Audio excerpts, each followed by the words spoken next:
Hoy le dedico este tiempo a dos especialistas de la salud, ambos en sus ramas conocen desde adentro cuáles son las consecuencias de las epidemias y de las situaciones que vive República Dominicana y otros países con todas estas enfermedades que parecería que habíamos superado, pero aparentemente no es así. Hoy recibo al doctor Emil Mansur, quien es especialista neumólogo internista, y con él vamos a analizar todo lo que tiene que ver con la parte pulmonar y además con el doctor especialista en epidemiología, Héctor Balcácer.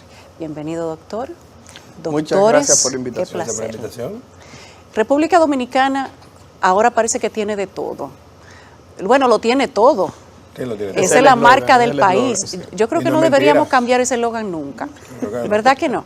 Ahora tenemos el COVID, la gripe, la chincha, la culianita, el polvo del Sahara, cambio de clima. Se habló de sarna en un momento. Sarna también, pero con la sarna hemos vivido la vida entera. Tuvo fama en estos días el tema de la sarna. Ciertamente lo tenemos todo, pero parecería que estamos aumentando en contagios de COVID, aunque bajamos en las muertes. Dice Salud Pública que no es una nueva ola, sino que son aumentos de contagios. Alguien por ahí me dijo ayer, eso es semántica. Pero bueno, ¿cuántas cosas más tenemos en el país de lo que deberíamos si cuidarnos e informarnos? Le pregunto a los dos. Bueno, lo primero es que yo creo que al final del programa pudiéramos hablar un poquitito, para no distorsionar primero el tema de coronavirus, de algunos tópicos que a nivel internacional están generando preocupación. Y lo voy a adelantar ahora para que al final lo toquemos, que es específicamente la viruela del mono, o lo que se conoce en inglés como monkeypox, el cual está generando en este momento por la expansión que ha tenido en varios países que tienen repercusión casi directa sobre la República Dominicana, como España y Estados Unidos, y Canadá también, que en los últimos años se ha convertido en un destino dominicano. Tratar dentro de lo posible de hablar un poquitito de esta patología, pero iniciar primero con el coronavirus, porque los casos realmente en estos días se han incrementado de una manera no importante ni alarmante todavía, pero que sí tienen un factor. Y es que si los casos se disparan en estos días, es como ese fósforo que enciende la mecha para que el Día de las Madres, que sí es una fecha en la cual los dominicanos aprovechamos para reunirnos con nuestros familiares, ay, nos vamos a contagiar ahí también, ocurra doctor. Posiblemente un brotecito, ya que el Ministerio de Salud Pública, que es el organismo llamado a decir si tenemos un brote o no, porque ni el doctor Emil Mansur ni Héctor Balcácer tienen la potestad o capacidad de declarar que estamos en un brote en territorio dominicano, si hay un incremento de casos, y el mismo ministerio lo ha transparentado, porque cada vez que hace su reporte oficial en su página, reporta el incremento de casos. Hace 2 semanas atrás teníamos una positividad de un 1%, eso significa que de cada 100 pruebas que estábamos haciendo, una salía positiva. Al día de hoy, la positividad es cerca de un 6. Entiéndase que de cada 100 pruebas que se están haciendo, 5 a 6 personas están saliendo positivas. Eso es un incremento de casos. Emil. Bajo mi óptica entiendo que tenemos un aumento de casos. Estábamos hablando, Balcácer y yo, del tema de mi percepción. Y la percepción mía es que a nivel de la consulta privada nosotros estamos recibiendo un aumento de casos desde la semana pasada.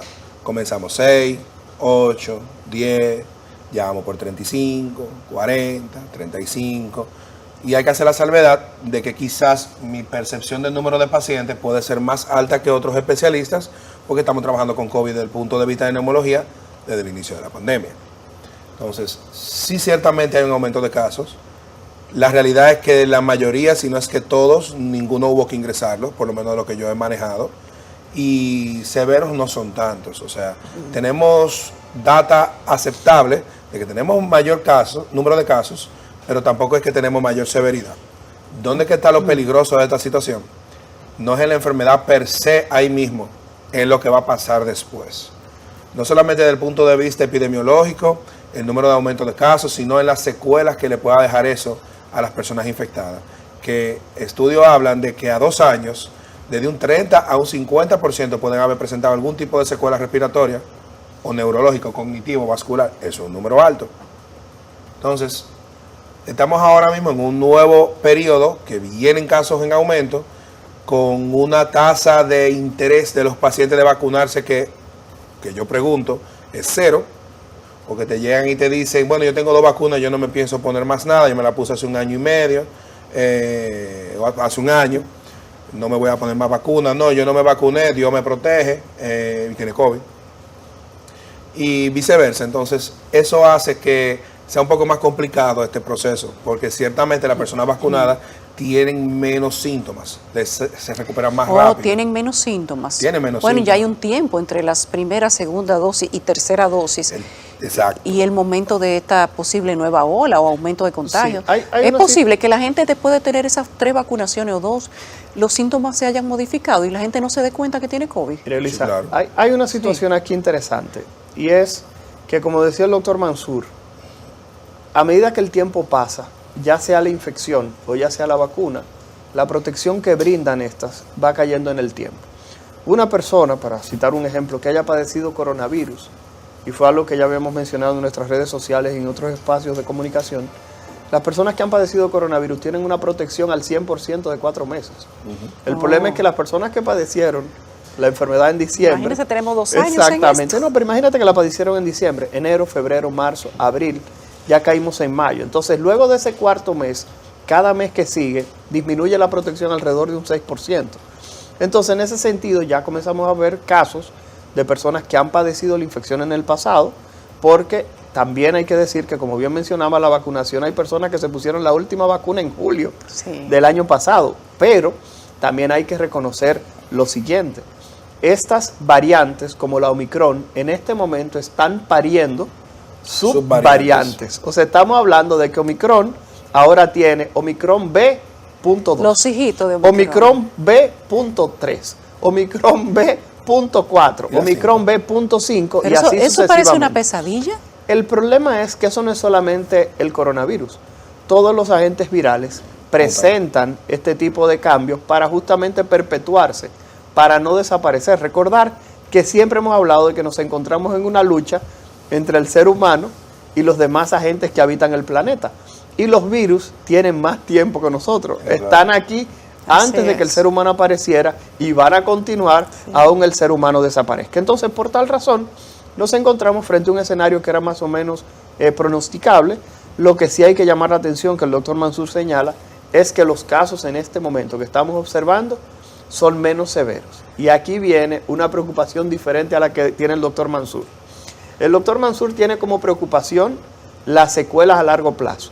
Eso es importante porque el coronavirus, como bien él dice, hasta el 66% de las personas, 1 de cada 3 o 2 de cada 3, pueden presentar secuelas a largo plazo. El problemita es que en lo inmediato, muchos centros de atención a coronavirus, ¿qué han hecho? Han cerrado. Sí. Yo trabajo en el centro médico UCE y la UCE tenía destinada para atención al coronavirus 50 camas. ¿Cuántas tiene ahora? Incluyendo 6 camas de intensivo. La UCE cerró el área completa de COVID, Bueno, por la baja, incluyendo cerró su intensivo también. De COVID. Es tanto así que yo tenía un jovencito de 30 y pico de años que solamente tenía una vacuna, que tenía 10 días de fiebre con coronavirus. Y yo no lo pude ingresar en la UCE porque no había área. Entonces, ¿qué hizo la UCE ante este pequeño incremento de casos que reporta Salud Pública? Lo que ha hecho es habilitar nuevas camas, un espacio aparte, para poder ingresar a personas con coronavirus, y hoy en día tiene como 7 camas. Pero pasar de 50 a 7, Claro, el una problema es disminución grande. que imaginemos que este escenario continúe incrementándose, que el Día de las Madres los casos se convierten en algo importante. Hay que tener siempre una reserva, no solamente de espacio físico, sino de la logística, de que los medicamentos estén disponibles, de que las administradoras de riesgos de salud no nieguen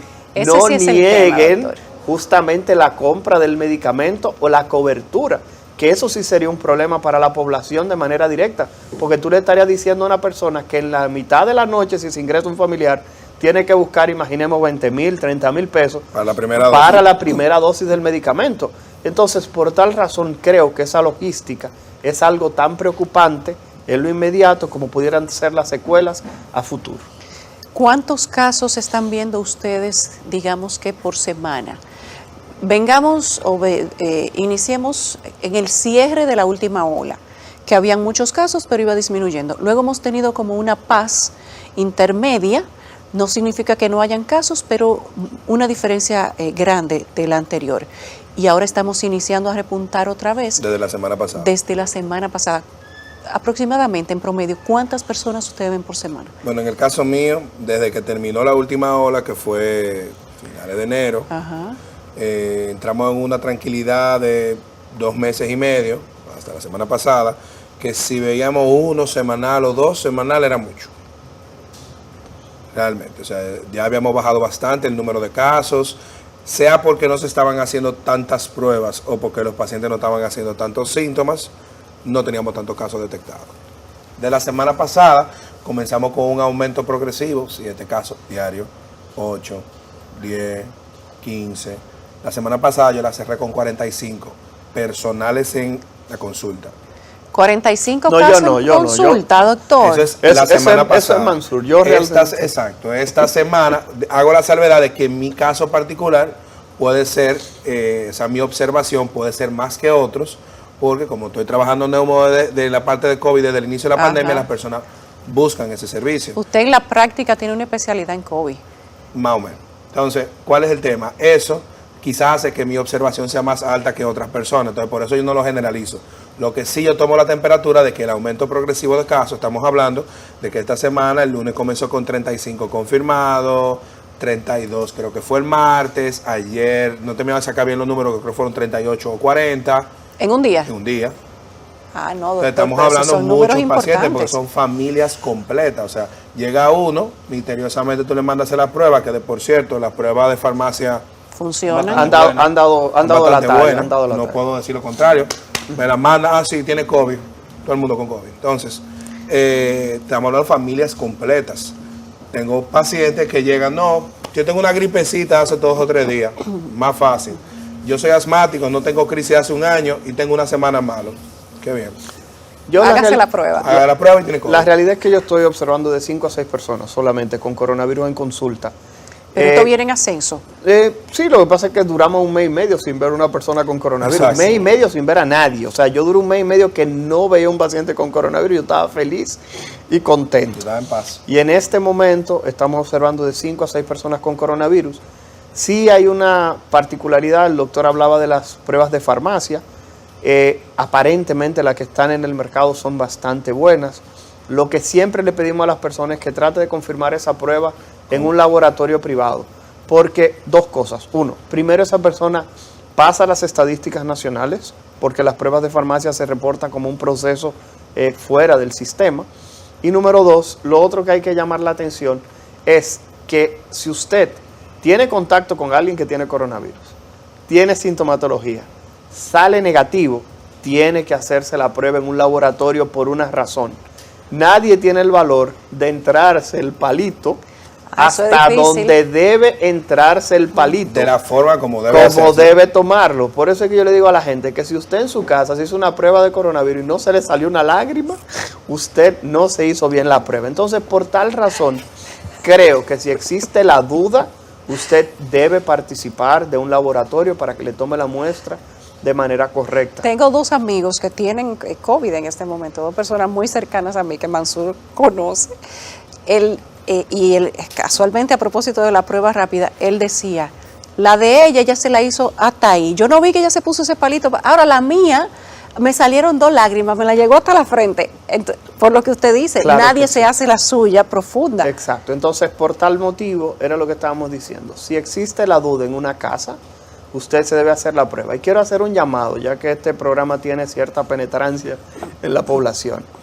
Jóvenes, si alguien sale positivo en la casa o presenta síntomas y se hace la prueba al día siguiente, no se la haga de inmediato. Claro que no. Usted debe esperar unos cuantos días, de 3 a 5 días, luego de que esa persona presenta síntomas, porque si usted se hace la prueba muy temprano, usted va a salir negativo. Okay. Usted necesita un periodo de tiempo de 3 a 5 días de incubación para que usted pueda identificar si usted está infectado o no. Pero porque desde usted que te inician falsamente- los síntomas o No, desde porque que esa es otra sabes que cosa. la otra persona tiene. Eso No, asumiendo exacto. que la otra persona es el paciente cero de esa casa. Claro. Porque si ya te iniciaron los síntomas, pues ya. Mira, Yulisa, Te la puedes hacer de una vez. Claro. Ok. Algo que está pasando hoy en día es que, y creo que es algo que se sabe, pero no se comunica mucho, es que varios colegios privados en este país han tenido niños con brotes. Sí, muchos. Y esos niños han llegado a las casas y muchos de esos colegios se han cerrado por momentos, pero fíjate que no se le ha brindado esa atención porque todos los casos se han manejado como procesos leves, como si fuera un proceso gripal. Porque en los niños los síntomas son menos. Tienden a ser menores, pero aquí yo voy a utilizar de nuevo el espacio para darle un boche a los padres dominicanos y a las madres dominicanas. Cuando yo le pregunto a los padres, ¿por qué no has vacunado al niño? Doctor, ¿por qué aquí no había COVID? Caramba, aquí no hay sarampión, aquí no hay polio. Hace años que no hay rubeola. Y por eso no quieras dicho que tú dejas de vacunar al niño. Ponle la vacuna, porque lamentablemente, señores, hay que reconocer que la vacuna del coronavirus protege. Y protege justamente, como estaba diciendo el doctor Mansur, de que las personas presenten formas graves, tienen una excreción del virus menor, contagian menos. Y la probabilidad de las secuelas a largo plazo son menores en las personas vacunadas. Entonces, todo es beneficio. Vacunen a los niños. Y la gente dirá, doctor, que yo no creo en esa vacuna. Señores, se está utilizando Sinovac, que es una vacuna con una tecnología de hace 100 años. No, en República Dominicana hay cerca de 300,000 niños o más vacunados y no ha pasado nada. Doctor, las personas que tienen niños menores de 12 años, por ejemplo, o menores de 15, porque a partir de 15 tú los puedes mandar a ellos mismos o quizá llevarlo de una forma más rápida, pero los chiquitos llevan otra logística. Aquí se vacuna a partir de 5. A partir de 5, entre 5 y 15, por ejemplo. ¿Dónde hay que llevar los niños a vacunar? El centro sanitario, por ejemplo, que es donde tú vas y llevas el récord, cuando no lo llevas al pediatra, pero los pediatras no tienen la vacuna del COVID. No. Tienen las otras vacunas. ¿A dónde los padres que no hayan vacunado a sus niños tienen que ir? ¿Tienen que rastrear los centros o pueden ir al centro sanitario? Yo, cada vez que alguien me pregunta eso, le digo lo mismo. Entra a la página de Vacuna TRD. Vacuna TRD, yo entiendo que ha sido la página que ha brindado mayor información en este país sobre los puntos de vacunación. Da vergüenza que Vacuna TRD tuvo que comenzar a publicar otra vez los sitios, porque las personas pensaban que el coronavirus había desaparecido. Bueno, es que en beneficio de la gente incrédula le voy a decir que los centros habían cerrado. No, pero realmente hay varios centros que cerraron. Sí. Inclusive yo pero mandaba ¿por qué? Por la baja de vacunación. Ajá. Ahora, ayer, por ejemplo, el Instagram de Vacúnate y el Instagram de Salud Pública publicó la lista de los centros que todavía están operando. Claro. Entonces, perfectamente ahí se puede, porque me toca mandar personas a darse la tercera dosis, y cuando hay que responder la pregunta de la cuarta dosis, si usted se la toca, usted le toca, ¿cómo es que lo va a hacer? No saben dónde ponerse. ¿Tenemos que poner la cuarta dosis? Miren, la cuarta dosis, yo en lo personal digo que un esquema de vacunación completo hoy en día se reconoce una persona que tiene 3 dosis. 3. Sin embargo, cualquier persona que tenga más de 60 años, alguna enfermedad debilitante, entiendo que se tiene que vacunar. Esas son las dos condiciones principales. ¿Y los que no? Si tenemos menos Entonces, de 60. los que no, si tienen 3 dosis y desean aplicársela, se la pueden aplicar. El ejemplo clásico es el presidente de la República. No tiene 60 años, no tiene ninguna enfermedad debilitante, y él se aplicó su cuarta dosis. Pero le toca dar el ejemplo de todo. Sí, pero lo que comento es que cualquier persona que desea aplicársela se la puede aplicar. No necesita el permiso de Mansur, no necesita el permiso del doctor Balcázar. No necesariamente es obligatorio. No es obligatorio porque no es un proceso obligatorio. Pero ustedes recomiendan que sí se ponga la cuarta. En 2 años, 4 vacunas, doctor. Sí, lo que pasa es lo siguiente. En este momento hemos observado un incremento de casos de coronavirus no solo en la República Dominicana. Porque el problema es que nos estamos centrando aquí porque es nuestra realidad, pero la verdad es que en Nueva York en este momento ya hay alerta naranja. Eso es un paso antes de alerta roja. Ya, o sea que estamos hablando... La disposición de las mascarillas ya se puso otra vez. Exactamente, o sea que estamos hablando de que existen en todos los lugares del mundo incremento de casos, porque justamente por lo que estábamos diciendo. Primero, las medidas se relajaron, y número 2, las nuevas subvariantes que están apareciendo por alguna razón parecen ser más contagiosas. Lo que sí podemos decir, y el doctor Mansur lo dijo, yo no voy a dejar de recalcarlo, es que las personas que están completamente vacunadas, este coronavirus le está pasando como una gripecita. Es tanto así que la gente a veces lo que se queja es simplemente de un dolor de espalda. Doctor, tengo un dolor de espalda, medio incómodo, parece que dormí mal. Pero tiene un familiar con coronavirus, inmediatamente le mandamos a hacer la prueba y sale positivo. Pero la realidad es que los síntomas importantes que observamos al inicio no están apareciendo. Las 2 personas que he tenido que hospitalizar, una de ellas, que repito, no lo pude ingresar, que era un joven, tenía una sola dosis de la vacuna, pero tenía 10 días de fiebre. Y la otra persona estaba vacunado, pero es una persona de 80 años. Se ingresó, se medicó y se fue a su casa sin ningún tipo de problema. Pero son las únicas 2 personas que en este nuevo incremento de casos ha presentado necesidad de ingreso. Tenemos que hacer una pausa que va a ser breve. Al regreso no solamente le vamos a dar continuidad al COVID, la viruela del mono, a la gente que se empiece a informar, no a preocupar. Las enfermedades por chinches, curianitas, la gripe aviar, hay una cantidad de casos. Para que el doctor lo diga. Uy. Bueno, hablamos de todo eso tras la pausa. Hoy hablamos de enfermedades que se han convertido en epidemiológicas después del COVID-19. Mencionábamos antes de irnos a la pausa la viruela del mono, las enfermedades o los contagios por las picadas de las chinches, las curianitas. Ahora le agregamos el Zika. ¿Y qué más le agregamos ahí? No, Zika no. Zika no. Zika no. No, eso fue otro tema. Eso fue otro tema. ¿Qué Eso le fue algo agregamos que a eso? Hay que agregarle el polvo del Sahara, que sabemos que muchas personas están un poquitito preocupadas porque los titulares de periódicos ya comenzaron. Todos están llenos desde el martes. Bueno, Exacto. esta semana, desde el principio de esta semana, ya el cielo se veía distinto. Ya tú no ves las nubes con claridad y eso es el polvo del Sahara. Aquí hay un joven dentro de nuestro equipo de producción que le decimos el Flaco. El Flaco es un ser muy sabio y el Flaco dice, pero aquí llega el polvo del Sahara que viene de Sahara, de Egipto. Wow. Pero el frío de Nueva York, que está ahí mismo, no nos llega. Qué cosa con esas ventiscas. Bueno, vamos a iniciar entonces por algo que habíamos prometido al inicio del programa, que era hablar un poquitito sobre los casos de la viruela del mono. ¿Qué es la viruela del mono? La viruela del mono es una enfermedad viral, la cual es primito hermano de la viruela. Lo primero que debemos hacer es diferenciar entre viruela y varicela. La viruela es una enfermedad erradicada en el mundo. Cuando usted dice a mi niño le dio viruela, usted está cometiendo un error, porque la viruela, el último caso conocido de transmisión en la comunidad, se dio en el 1976 en Somalia, en África. O sea que desde el 1976 nosotros no hemos visto en viruela. el mundo no hay viruela. La varicela, que es otra cosa, Eso son sí esas hay. bolitas llenas de agua que le sale a la gente de vez en cuando y que cuando se reactiva produce lo que es la culebrilla o el herpes zóster. Ese es exactamente el mismo virus, el de la culebrilla y el de la varicela. Pero repito, en este caso lo que nos interesa es la parte de la viruela. ¿Por qué?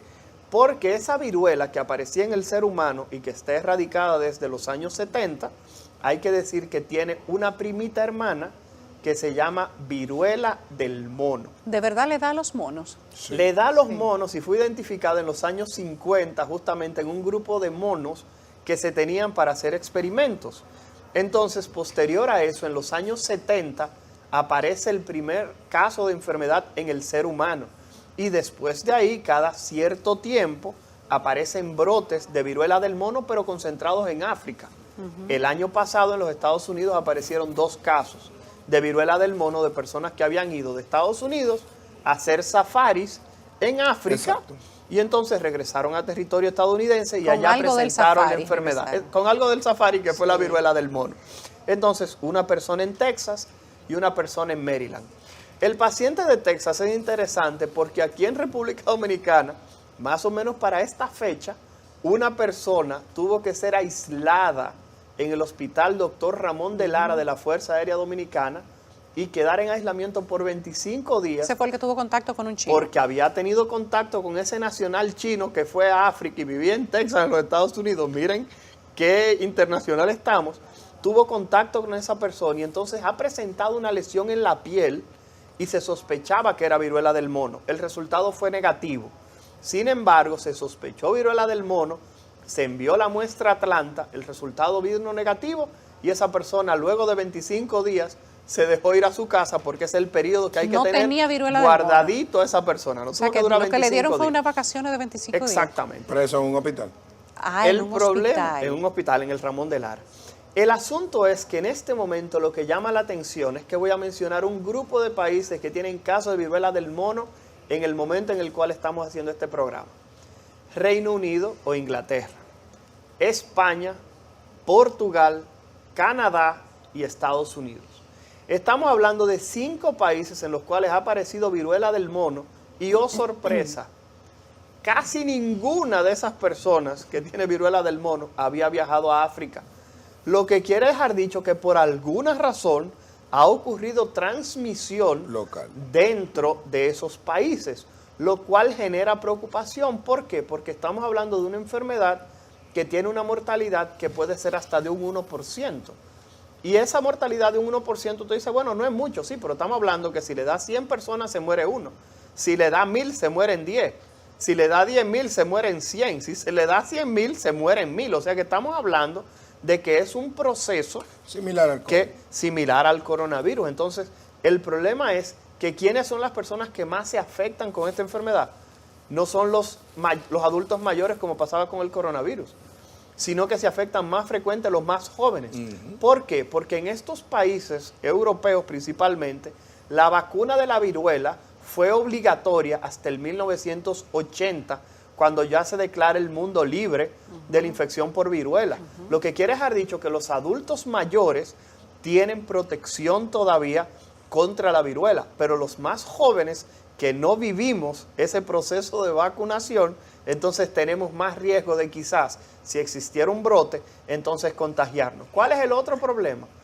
Que como la viruela desapareció, ¿qué pasó con la vacuna? También. Desapareció también. Entonces tendrían los países que iniciar un proceso de fabricación de vacunas para comenzar a implementar en caso de que estos casos continúen justamente incrementándose. ¿Cómo se da cuenta una persona, una madre con un niño que nunca ha recibido vacuna contra la viruela, que su niño podría estar teniendo síntomas de viruela?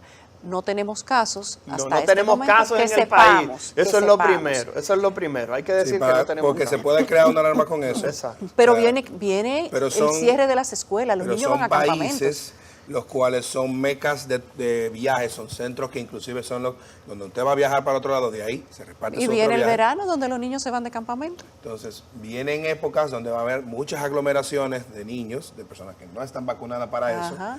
y que ahora mismo se van a someter a mucha exposición, y esto es una enfermedad que da muchas manifestaciones cutáneas. El asunto es que las manifestaciones iniciales son dolor en el cuerpo, malestar general, ganglios que aumentan de tamaños y posteriormente entonces aparecen lesiones en la piel como si fuera varicela. Lo que pasa es que las lesiones tienden a ser mucho más grandes y pueden aparecer en todo Parecen el como cuerpo. ampollas. Sí, ampollas, pero son ampollas de un tamaño considerable. El problema es que en este caso en particular, en España, algunos de los casos que se han detectado han aparecido en hombres que tienen sexo con hombres, vinculándose entonces a compartir fluidos, que anteriormente se hablaba de que el contagio era principalmente a través del contacto con las vesículas que están llenas de ese líquido que es rico en el virus, y a través de secreciones cuando una persona tosía, hablaba, estornudaba, porque se transmite a través de la saliva. ¿Y porque las vesículas están dónde, perdón? Lo que pasa es que las vesículas están en toda la piel, entonces cuando se rompen, en el contenido de las vesículas, en ese Está el líquido, virus. igual que la varicela, está el virus contenido. Sí, lo que no entiendo es la relación de que le sea más propenso a presentarse o haya sido más propenso hasta ahora en hombres que tienen Ese es relaciones el con problema, hombres. que no se entiende por qué razón, porque realmente era lo que te comentaba, la transmisión era más asociada a este tipo de situaciones, este tipo de eventos. Sin embargo, ha ocurrido, podría ser simple coincidencia, pero la realidad es que en este caso en particular están apareciendo casos en hombres que tienen sexo con hombres, este tipo de transmisión. Todavía quedan muchas cosas por responder. Recuerda que recién el miércoles, es que se hace la confirmación oficial en los Estados Unidos de que en Massachusetts, en Boston, se está haciendo el diagnóstico virológico de ese caso, porque solamente es un caso que existe en este momento en los Estados Unidos. Y esa persona, vuelvo y comento, no había viajado a ningún sitio más que a Canadá. Entonces no había ido a África, a diferencia del caso del año pasado de Texas y de Maryland, que ambos habían Pero ido eso es a África. preocupante. Doctor, pero son como las 7 plagas. Sí, yo iba a O sea, pedir en nosotros el tenemos programa, de todo un chin ahora. yo iba a pedirle al faraón que liberara al pueblo de Israel, porque caramba, es algo que preocupa. Lo que pasa es que también hay que llamar la atención de que vivimos en la época de la comunicación y cualquier cosa que ocurre en cualquier sitio es mucho más fácil. se sabe. Los métodos de diagnóstico que disponemos también es mucho más rápido. Ya una persona tiene algo y se envía la muestra a cualquier sitio. Aún tú no lo tengas en tu territorio, tú lo puedes referir y puedes tener justamente un diagnóstico mucho más rápido. Cuando evaluamos todo esto, yo entiendo que necesitamos aprender de lo que pasó con el coronavirus. Necesitamos tener un sistema de respuesta rápida frente a enfermedades que se pueden transmitir a través del contacto directo, a través de la respiración, a través de las heces, de la orina, de secreciones, de lo que sea, y que se mantengan esos protocolos. Porque esa persona, por ejemplo, del Ramón de Lara, que se aisló el año pasado, fue porque se activó un protocolo. Pero yo entiendo que hay que también tratar de incluir al sector privado, porque así como llegó esa persona al Ramón de Lara y se buscó por las autoridades, esa persona pudiera llegar, por ejemplo, al Centro Médico UCE donde laboro, y en el Centro Médico UCE deberían tener un protocolo para activar y poder tener esa persona también en aislamiento y no permitir que vaya a la comunidad. O sea que estamos hablando de que el coronavirus no solamente nos puede dejar el dolor que nos dejó, sino que ese dolor de las personas que perdimos nos sirva también de experiencia para generar una respuesta lo suficientemente rápida y adecuada para que procesos como este, que teóricamente pudieran llegar a nuestro territorio, no se expandan. Tenemos consecuencias por las picadas de chinches, unas cucarachitas chiquiticas que tienen un nombre bonito que se llaman culianitas, pero tenemos el polvo del Sahara. Hay una cantidad de enfermedades respiratorias, doctor Mansur, que la gente está presentando y parecería que esto es todos los años cuando nos visita el polvo del Sahara o nos visita cualquier otra cosa. Yo quiero que tras la pausa usted nos diga cómo nos afecta el polvo del Sahara, si ya empezamos a tener manifestaciones del polvo del Sahara, cómo la gente se da cuenta que lo que tiene o lo que siente no es COVID, no es gripe, no está afectado de los pulmones, sino que se lo debe al polvo del Sahara. Es una respuesta compleja de dar. Le voy a dar gabela, piénselo. Regresamos de inmediato. El polvo del Sahara, doctor Emil Mansur.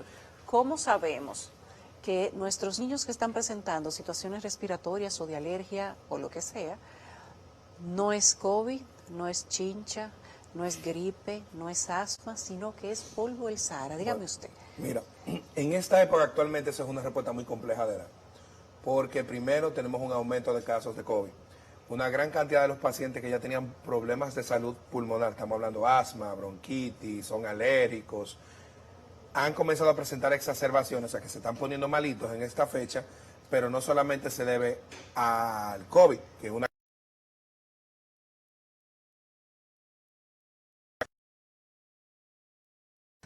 Estamos hablando que estamos en una época de cambio de temperatura, estamos pasando ya a calentar mucho en la temperatura, estamos entrando próximamente a verano, entonces ya en esta época comienzan a aparecer otras afectaciones de corte alérgico, irritativo de la vía aérea alta. En esta semana comenzó a llegar el polvo del Sahara. Es difícil tú separar todo eso de lo mismo. Sabemos que el polvo del Sahara, que es un grupo de partículas más densas que van a ser más propensas a las afecciones respiratorias, estamos hablando, va a activar rinitis, rinosinusitis, va a activar personas que son asmáticas, va a causar una descompensación de su cuadro, irritación a nivel de los ojos, conjuntivitis, muchísimas otras manifestaciones que van a detonarse por la partícula, ya comenzaron a pasar. Separarlas entre cuál es cuál, todas depende de cómo llegue el cuadro clínico del paciente y de que como quiera va a haber que descartar lo peor primero, porque usted no se va a morir por una exposición a polvo de Sahara. Es muy poco probable o hasta improbable. Ahora, de las otras cosas sí pueden causar problemas. Entonces el abordaje de eso es primero descartar lo más malo y ir tratando los síntomas. Lo bueno es que de todo eso que hemos mencionado, con la excepción del asma y quizás la rinitis, que tienen tratamientos específicos con inhaladores y spray nasales, entre manejo con antialérgicos y control de exposición y una que otra medida general, podemos controlar ahí a paliar los síntomas. O sea, no es que, me dio esto, me dio polvo de Sahara, hay un medicamento para el polvo de Sahara. No, eso no es así. Entonces, el manejo de todas esas afecciones, incluyendo la del COVID, incluyendo la de los virus variados, es control de síntomas. Principalmente, usted tiene fiebre, se trata la fiebre. Usted tiene una inflamación X, se trata esa inflamación X. Usted tiene esto en este órgano, se trata esto en este órgano. Pero siempre hay que intentar descartar qué se está afectando. Entonces, actualmente tenemos el polvo de Sahara en esta semana y desde el lunes, concomitantemente con los pacientes que vienen con COVID, estamos teniendo pacientes asmáticos que habían estado estables 5 meses, 6 meses y ahora empeoraron y hay que darle dosis de ataque de sus medicamentos. Entonces, hay que cuidarse, hay que intentar de andar lo menos expuesto desde el punto de vista. Estamos en pandemia, entiendo que una medida sana, poco invasiva, es utilizar su mascarilla que usted tenía guardada. ¿La mascarilla te protege con el polvo del Sahara? Así es. Jóvenes, yo voy a decir algo sobre la mascarilla. Vamos a ver. El problema con la mascarilla es que también tenemos diferentes sabores de la mascarilla. Y cuando digo sabores, Punto es que Bolívar. tenemos mascarilla de tela, mascarilla de esa quirúrgica, mascarilla con muñequito, diferentes tipos de mascarilla. Pero la realidad es que para prevención de coronavirus, y si usted va a participar de algún evento, cómprese una N95. Porque estas mascarillas que acabamos de mencionar, O se artesanales. sabe que tienen muy poca capacidad de protegerte. Es tanto así que en los países desarrollados, las personas que van a participar de eventos y aglomeraciones donde pudiera existir el riesgo de transmisión, se exige la necesidad de mascarillas, repito, N95 o KN95. Por eso, por ahí viene el Día de las Madres y vuelvo y comento. Usted va a comer con su madre, la va a ir a visitar, va a ir donde su abuela, su madrina, donde usted quiera. Colóquese su mascarilla N95. Haga esa inversión ese día. Porque también hay personas que escuchan. Escuché con Yulisa que utilizáramos N95 y se compran una hoy Sí. y el mes que viene todavía compran se están la poniendo la misma N95. Recordar que cuando exhalamos, o sea, cuando respiramos, botamos CO2 y agua. Y esa agua va degradando esa mascarilla y va perdiendo integridad. Por eso, repito, para el Día de las Madres, si usted va a visitar a su madre, a su madrina, a su abuela, a su tía, a la señora que lo crió, trate dentro de lo posible de ponerse esa N95, esa KN95 para ir a visitarla. Trate de no quitársela. Si se van a reunir y se van a quitar la mascarilla, que lo hagan en un espacio abierto. Generalmente 6 pies de distancia, porque de lo contrario le está colocando en riesgo de infectarla. Como dijo el doctor Mansur, la sintomatología en estos días del coronavirus tiende a ser un cuadro mucho más ligero, sobre todo en aquellas personas vacunadas. Pero en los más grandecitos, recordar que puede tener algún tipo de repercusión sobre la salud. ¿Cuántas horas debe durar uno con una misma mascarilla? ¿O cada cuánto tiempo la puede cambiar?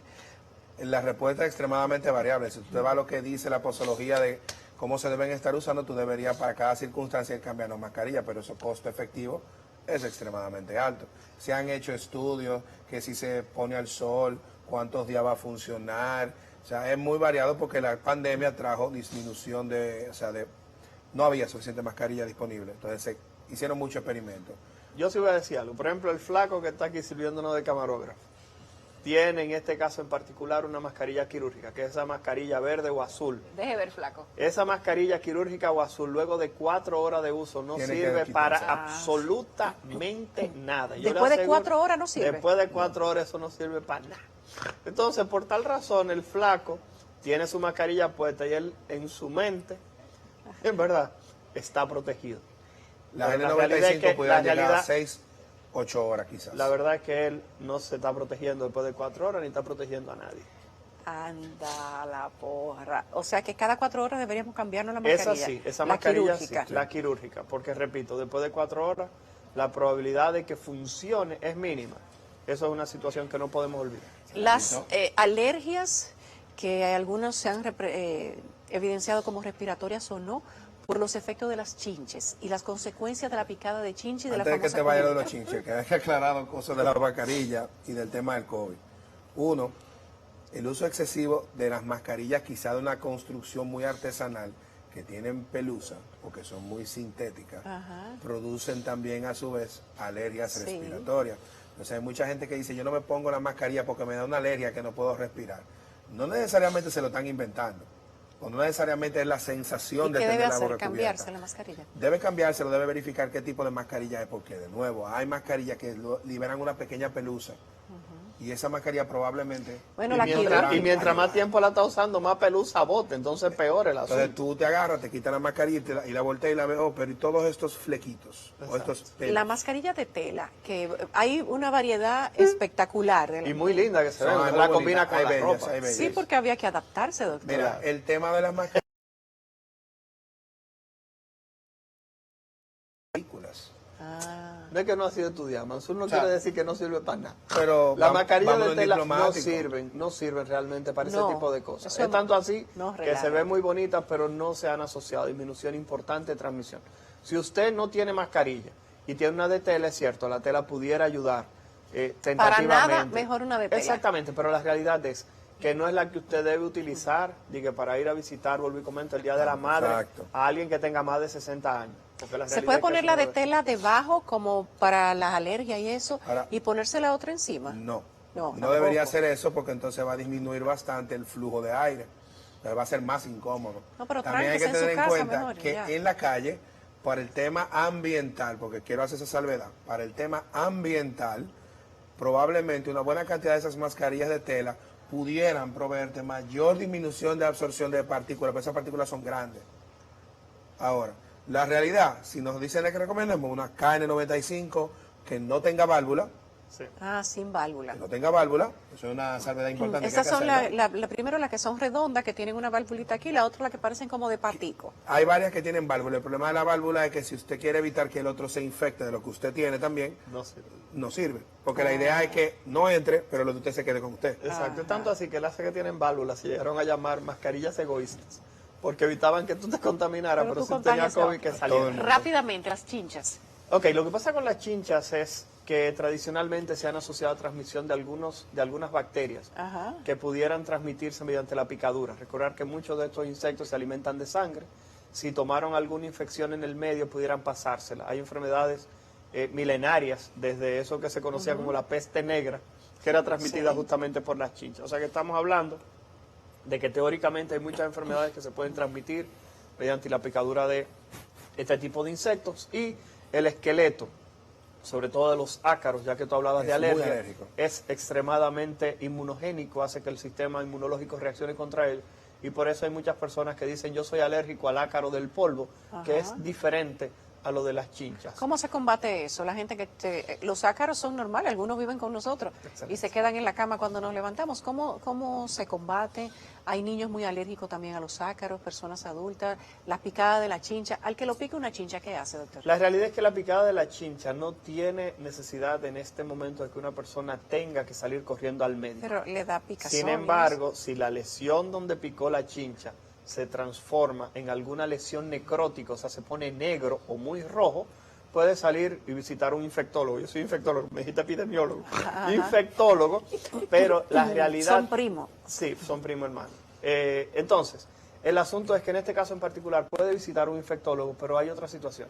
Si te picó una chincha o una garrapata, sobre todo las personas que tienen perros y gatos en las casas, y en el área donde te picó comienzas a llenarte de ganglios y haces fiebre, eso es una señal de alerta de que debes visitar un infectólogo o un internista, porque la realidad es que eso sugiere la posibilidad Enfermedad de que de arañazo de estés gato. presentando alguna enfermedad sistémica vinculada a la picadura A la del picada. insecto, y la realidad es que necesitas evaluación, porque el tratamiento con antibióticos pudiera hacer la diferencia entre procesos hemorrágicos y pulmonares o problemas cardíacos vinculados justamente a la picadura de estos. Doctor Mansur. En general, tú no deberías tener síntomas sistémicos por una picada. Exacto. No. O sea, tú no deberías tener fiebre, dolor en el cuerpo brutal, no deberías tener manifestaciones de dificultad para respirar. Y lo que sí puedes tener, que no necesariamente lo estoy hablando de sistémico, para ser más específico, tú tienes tu picada, te puede picar, te puede tener deseo de rascar. Esas son las manifestaciones, y para eso hay un tratamiento sintomático, te puedes tomar un antialérgico, hay pomadas que ayudan, pero desde que apareció un síntoma sistémico o eso no está reduciendo de tamaño, Al hay que médico. buscar médico. Tienes La diferencia entre las manifestaciones de alergia por ácaro y el COVID o las demás enfermedades. Es que el tema de las alergias por ácaros, sus primeros sucede que es dependiente de tu exposición. Son personas que probablemente te cuentan que cuando duermen en una cama en específico, en un lugar en específico, esa noche siempre amanecen congestionados de la nariz o que le pique el cuerpo. Es O tosen. pero es extremadamente variado. Entonces son pacientes que cuando tú le haces análisis te encuentras que la inmunoglobulina está alta, o si le hace un prick test, que es una prueba que le mandamos a hacer al alergólogo para ver a qué usted es alérgico, salen alérgicos a la vida. Entre esas cosas de la vida salen los ácaros. Salen alérgicos a la vida. Hay personas que te dicen, no, A doctor, yo todo. soy alérgico a todo. Pero cuando tú le preguntas el todo, no, yo soy alérgico al polen, alérgico qué sé Ahí yo me da cuánto risa, la a gente esto. me da risa de que soy alérgico al huevo. Y al yo pensaba huevo. que no habían. Sí, conozco dos Sí, gente sí, de sí, que alérgico al huevo. Yo alérgico. como tú eres Hay gente dominicano alérgica alérgico al al huevo. Sí, Hay por gente eso. alérgica al huevo, hay gente alérgica al huevo. Es increíble. Hay alergia para todo. Yo tuve uno. Había que revisar todos los medicamentos porque y uno alérgico de verdad a la leche. La leche. Que eso Eso es muy común. No, porque el Sí, problema es que tú doctor. puedes ser intolerante a la lactosa, que es una cosa. Y Estamos ser hablando, alérgico es otra. alérgico es otra cosa. Estamos hablando que si esa persona toma leche de vaca Se específicamente, pone no, le puede dar un edema de Se glotis puede y morirse. Bueno, como vi un caso de una persona que era alérgica al agua. Pocos casos. Se hablaba de que habían 10 en el mundo al agua. Gracias. Gracias a ese no me ha llegado, no lo conozco. No le ha llegado. Gracias a los dos, al doctor Héctor Balcácer y al doctor Emil Mansur, que han sido mis invitados de esta noche. A ustedes quédense en sintonía con CDN. Bye bye.